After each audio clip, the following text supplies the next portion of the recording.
Tetap di sini. Tetap di sini. Lah.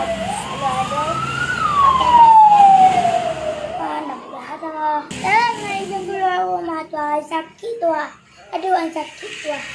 Aduh bulan tua lewat katin tua. Tidak tanga. Baik. Nak boleh pergi ke rumah dah. Nak boleh. Nak boleh keluar dah. Pakai masker ni yang? Ya boleh nak. Tak boleh pergi keluar. Kita lah nanti pilih ngantian tu. Lain. Kalau keluar sakit tu. Kita lah nanti ngomasian. Tapi rumah ya. Pakai masker ini kuah. Banyak loh.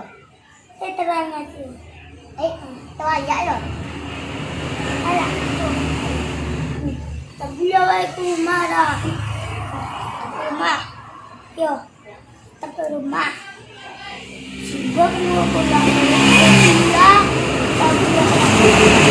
Pakai masker ya. Kalau ke rumah nak boleh ada. Kalau rumah tidak. Dan nak boleh ke rumah dah. Nak boleh rumah dah. Kita boleh dah. Kita ngerti yang tu. Kita kan yang corona. Masakit. Kita tu tengok masker tu. Mau keluar pakai masker. Yo, itu orang masker. Kalau pakai masker boleh? Ya.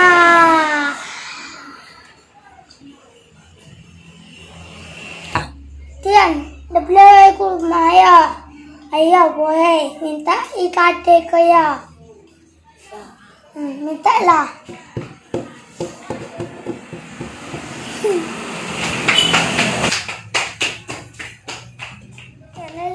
Ambil minuman. Nah. Minuman.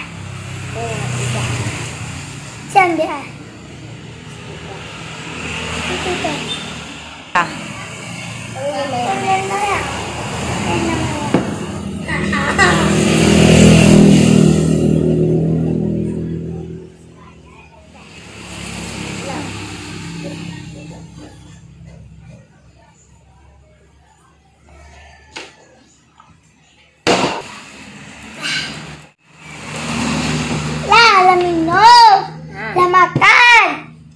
Lebih keluar.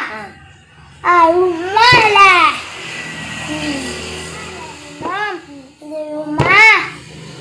Rumah lah. Nak boleh keluar lah. Kita orang pasti yang tahu. Baik. Sibuk kalau keluar. Kalau keluar sakit rumah sakit awak. Contoh awak sakit mereka. Kita orang tengok pastian. Kalau keluar tu pakai masker. Kalau lah sudah baik apa baru apa rumah. Tu baru baik. Kalau baik awak ikutlah pakai masker. Kita ngerti-ngertian. Kalau keluar tu pakai masker. Pakai masker dulu baru keluar.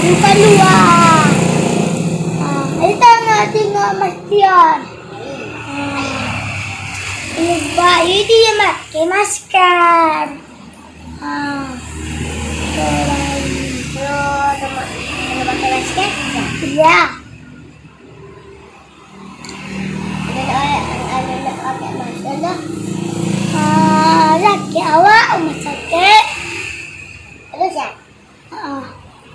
Keluar tu pakai masker. Yang kalau keluar awak masuk ke rumah sakit disuntik tangan. Ketinggal-tinggal. Keluar tu kalau nak pakai masker tak boleh dah. Kalau pakai masker boleh. Kalau nak pakai masker tak boleh dah. Lekol kena masakit awak. Kita mah tengah diantar. Halo, Bu. Pakai masker lah, Bayo. Nah.